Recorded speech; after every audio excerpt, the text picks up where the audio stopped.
Olá, meu nome é Luciana Bamonte da Silva e estou aqui para apresentar o artigo intitulado Aplicação de SUDs em áreas vulneráveis, análise de cenários para mitigação de inundações em Paraisópolis, São Paulo. Artigo desenvolvido em colaboração com Renata Priori Lima, Tamires Zelinda dos Santos Souza, Renato Sobral Anelli e eu. Artigo aprovado no terceiro Simpósio Brasileiro de Águas Urbanas, sob o eixo temático Drenagem Urbana Sustentável. Então, o- em um contexto de crise climática, o artigo destaca como ponto principal a importância de uma abordagem sustentável para mitigar impactos de inundações com dispositivos de drenagem compensatórios. Propõe uma metodologia para a implementação de sistemas de drenagem sustentável, SUDs, a fim de mitigar inundações e avaliar sua viabilidade técnica e social. A metodologia aplicada é quantitativa e espacial, combinando modelagem hidrológica, análise de cenários atual versus alternativo, no caso SUDS, e diretrizes de planejamento urbano. E, como resultados, a rede atual mostrou-se defasada para eventos extremos, enquanto o cenário com SUDS reduziu inundações e identificou zonas prioritárias para intervenção. Os objetivos do artigo o objetivo principal é desenvolver e avaliar propostas de drenagem urbana sustentável para o eixo Morumbi-Paraisópolis, com foco no córrego Antonico. E os objetivos específicos são discutir os conceitos de drenagem sustentável, como fundamentação conceitual, as infraestruturas azul, verde, cinzas, em inglês BGI, Blue, Green, Grey Infrastructure, e outras soluções baseadas na natureza, esses logos todos, para adaptação de territórios vulneráveis, fazer um diagnóstico da área, caracterizar as condições urbanas e hidrológicas da região, identificando problemas, propondo diretrizes de intervenção, apresentar estratégias de drenagem sustentável como proposição de soluções, desenvolvidas a partir do que foi um workshop internacional com especialistas, e a avaliação da metodologia propõe analisar a eficácia da metodologia que foi utilizada para promover resiliência comunitária e justiça climática em áreas vulneráveis. Então, como área de estudo, temos o eixo Morumbi-Paraisópolis, uma paisagem de grande contraste entre os dois bairros, uma das maiores favelas da América Latina, e Paraisópolis e Morumbi como um bairro de tipologia cidade-jardim. Daí que a gente tem imagens bastante contrastantes, tanto em termos de cobertura vegetal, como também de massa edificada. Então, a área de estudo foi objeto de modelagem hidrológica e proposições de dispositivos de drenagem desenvolvidos nessa etapa da pesquisa do grupo de pesquisa Cian Clima e compreende esses dois bairros que são muito distintos. A metodologia combinou, então, análise técnica com o uso de QGIS e dados do portal GeoSampa, do município de São Paulo, para analisar relevo, hidrografia e morfologia urbana, trabalho de campo, como se pode ver nas fotos também, levantamento de medidas de vias, que foram tiradas em loco pelo grupo de estudo, e aí medidas que variavam entre 1,05 m a 4,95 m entre Paraisópolis e Morumbi, nos pontos em verde, são os pontos de medição. Foi feito um diagnóstico também com identificação de problemas socioeconômicos e ambientais para orientar propostas, um, um, um, um estudo preliminar, um projeto de definição, com definição de duas áreas de captação e elaboração de projetos de SUDs, modelagem, simulação feita com a ferramenta SWOT, do QGIS, um plugin do QGIS, para verificar a eficácia das intervenções, indicando uma potencial redução do pico de chuva. E o trabalho foi realizado de forma intensiva em um workshop internacional, reunindo especialistas de diversas áreas para propor essas soluções baseadas na natureza, que aumenta a resiliência climática da cidade. Já falando dos resultados e discutindo um pouco esses resultados, os desafios de intervenção em territórios vulneráveis e para aplicação de drenagem sustentável nesses territórios. Ora, as populações mais vulneráveis são as mais impactadas pelas mudanças climáticas, ou seja, há uma injustiça climática no território, com maior risco de enchentes e deslizamentos nesses territórios. As soluções baseadas na natureza são estratégias inspiradas ou apoiadas pela natureza para enfrentar desafios urbanos, que são esses, no caso, enchentes, ilhas de calor, promovendo bem-estar humano e benefícios à biodiversidade. A abordagem híbrida considera também a combinação dessas infraestruturas verdes e azuis com as infraestruturas cinzas, que são as tradicionais. Parece uma linha mais promissora por integrar ambas. Regula e absorve águas pluviais, né? Esse sistema híbrido promove filtragem e melhora o microclima. E direciona e controla o fluxo em eventos extremos. Essa combinação, então, é adaptável, economicamente viável e oferece resiliência climática. E o SUD são sistemas de drenagem sustentáveis e tipos de GBGI que incluem, por exemplo, jardins de chuvas, que foram pensados para esse estudo de caso, biovaletas, pisos drenantes, entre outros.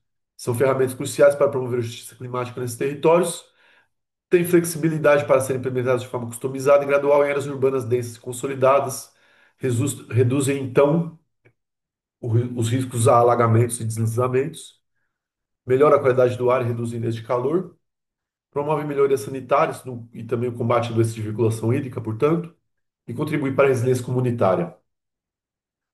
Como análise urbanística do eixo Morumbi-Paraisópolis, observa-se já dito contraste social, né, um bairro que cresceu muito nas últimas décadas, no caso de Paraisópolis, e aí é que a gente tem esses extremos, né, desses dois bairros, e esse é o contexto em que se insere essa dicotomia do eixo Morumbi-Paraisópolis. Daí foi feito esse quadro dos principais problemas do eixo Morumbi, pensando principalmente em dois eixos, o ambiental e o socioeconômico, e aí é uma série de problemas que foi levantada, principalmente questão de inundações, áreas verdes que existem em abundância num bairro e em defasagem no outro, e problemas de habitação também, de uma forma geral, por assim dizer, realizado também em conjunto com um levantamento fotográfico, né, com a questão do adensamento e também da ocupação do solo em Paraisópolis, são muitos pavimentos de residência que são construídos com poucos espaços de ventilação, né, problemas com resíduos sólidos nas horas dos córregos e também pontos de entulho, pontos viciados, e também um pouco de algum vestígio ainda de uma paisagem rural em alguns pontos. Daí que foram tiradas propostas de diretrizes para pensadas a um curto e longo prazo. Então, a longo prazo deveria se pensar na questão de reabilitação de moradores para o bairro de Morumbi, pensando em lotes ociosos e que pudesse ocorrer a função social da propriedade com a compra pelo Estado de lotes no Morumbi. Isso são medidas que a longo prazo podem acontecer ou não. A restauração e requalificação de cursos de água parece fundamental para que a gente possa ter um aumento da qualidade e do saneamento ambiental dessa região. E fornecer uma bacias de detenção e estruturas de armazenamento em áreas de menor altitude também são pensadas como propostas a longo prazo. Em contraste, em ações de curto prazo, podem ser construídas pequenas estruturas de detenção, reservatórios ao longo das redes de drenagens. Isso é o que foi proposto nesse estudo de caso, com implementação também de tipologias como trincheira de infiltração ou telhados verdes, implantação de pavimentos permeáveis em estacionamentos também é uma boa medida que pode ser aplicada a longo prazo em lotes menores, e disponibilização de pontos para coleta e gestão de resíduos sólidos, com certeza é um ponto fundamental, dos mais problemáticos que a gente tem aí, a questão dos resíduos sólidos, e a inclusão de tudo isso como uma forma de paisagismo urbano.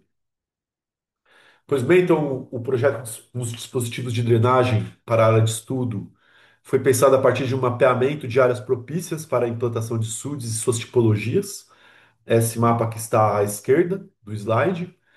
Então, aí foram pensados tanto a questão de caminhos possíveis, que poderiam, por exemplo, ter reservatórios lineares, pequenos reservatórios, ou trincheiras de infiltração, lotes vazios, áreas de baixa elevação, que também poderiam acomodar águas eventualmente, possíveis locais para soluções baseadas na natureza e também estacionamentos, com uma tipologia importante que foi pensada, que pode ser um objeto de intervenção.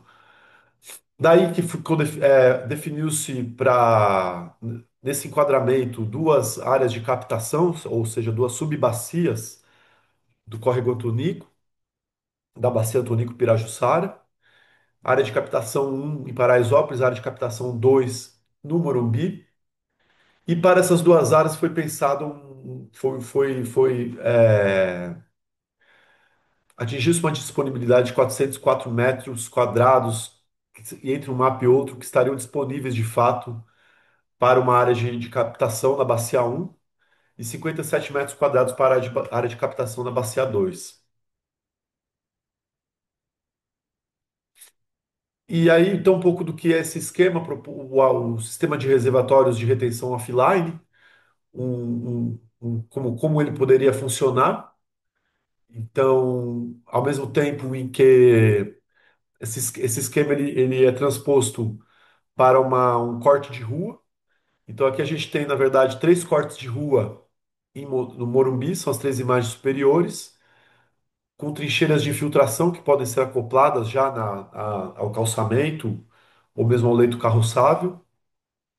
E no quarto corte, há esses pequenos reservatórios que poderiam acontecer também em ruas mais com largura menor, como é o caso de Paraisópolis. Então, aqui no caso, estão a distribuição das áreas, né? As áreas possíveis para a implantação desses SUDs de curto prazo, ou seja, esses pequenos reservatórios, no caso de Paraisópolis, conforme o esquema gráfico ao lado, eles podem estar junto à via e com pouco espaço entre a via e o lote, e pode haver mesmo a captação no lote também, com telhados verdes e mesmo caixas d'água dentro pequenas cisternas dentro dos lotes. Daí que se criou esse esquema dessas áreas amarelas, que seriam essas áreas de retenção, para o qual se propõe então que haja um amortecimento em situações de chuva mais forte. Daí que a gente tem e pode avaliar um pouco dos resultados. No caso de Paraisópolis, tanto no caso de Morumbi como de Paraisópolis, foi estipulado uma redução, um potencial de redução de 26,55% do amortecimento desse pico de chuva. Então, o cenário atual, sem a implantação desses SUDs, a gente tem esse pico de chuva na linha vermelha, que é um pico de chuva que provoca inundações e alagamentos. E aí, com um cenário alternativo, com as áreas amarelas recebendo, então, essas tipologias de SUDs, a gente consegue, então, com um índice que foi proposto diretamente no cálculo do hidrograma. Esse índice indica que, com a aplicação dos SUDs, a gente consegue uma redução de 26,55%, por exemplo. Com outras tipologias, se houver mais espaço disponível, esse número pode até aumentar, mas considera que acima de 25% o amortecimento do hidrograma de pico já é bastante satisfatório para situações, por exemplo, de uma chuva de tempo de retorno de 10 anos, que seria uma chuva de retorno, um tempo de retorno forte, uma chuva relativamente forte. E então, quer dizer, com medidas de curto prazo, para além das ações que devem ser pensadas a longo prazo, a gente já consegue então ter uma situação de adaptação da cidade e mitigação de eventos extremos aí frente à mudança climática. O resultado ele se demonstra tanto de maneira qualitativa como quantitativa nesse estudo de caso que foi realizado e relatado aqui pela gente. Então, como conclusões, a gente tem essa eficácia técnica, né, com a aplicação de sistema híbrido, com essa redução do pico de chuva em 26,55%. Destacamos também a limitação e a necessidade de uma abordagem híbrida com relação a infraestruturas verdes e azuis apenas. É preciso pensar também, principalmente para chuvas que forem superiores a um tempo de retorno já de 25 anos, situações como reservatórios, isso não dá para passar sem esse expediente, só com dispositivos de baixo impacto. Não há um amortecimento para chuvas mais extremas, então tem que se pensar em reservatórios também de concreto, enfim, infraestrutura cinza, mas que há benefícios multifuncionais para além do controle de inundações, com as soluções que também promovem requalificação da paisagem, ampliam o conforto ambiental, a questão de uma umidade relativa do ar e também reduz as desigualdades socioespaciais, criando um superávit de natureza. A questão da cobertura vegetal, ela funciona também como um índice de saúde. Estudos comprovam isso. Então, também, medidas que levem em conta projetos urbanos que pensem a paisagem e o aumento de áreas verdes deve ser pensado junto com dispositivos de drenagem como conjuntamente, não apenas dispositivos de drenagem ou de paisagismo, mas dispositivos híbridos. E aí, como fatores críticos para o sucesso, a efetividade de longo prazo depende de planejamento muito escalar, com diagnóstico preciso das condições locais e integração de políticas públicas para superar a fragmentação setorial e garantir a apropriação social. A contribuição metodológica do artigo, então, o estudo oferece um modelo replicável, que combina análise urbana, diretrizes de projeto e modelagem hidrológica SWOT, para orientar a alocação estratégica de CBN. Por fim, a pesquisa reforça a necessidade de transcender a dicotomia entre infraestruturas verdes e cinzas, defendendo a gestão integrada da água como base para cidades mais resilientes e justas. Então, aqui a gente tem as referências do trabalho. Eu agradeço a atenção.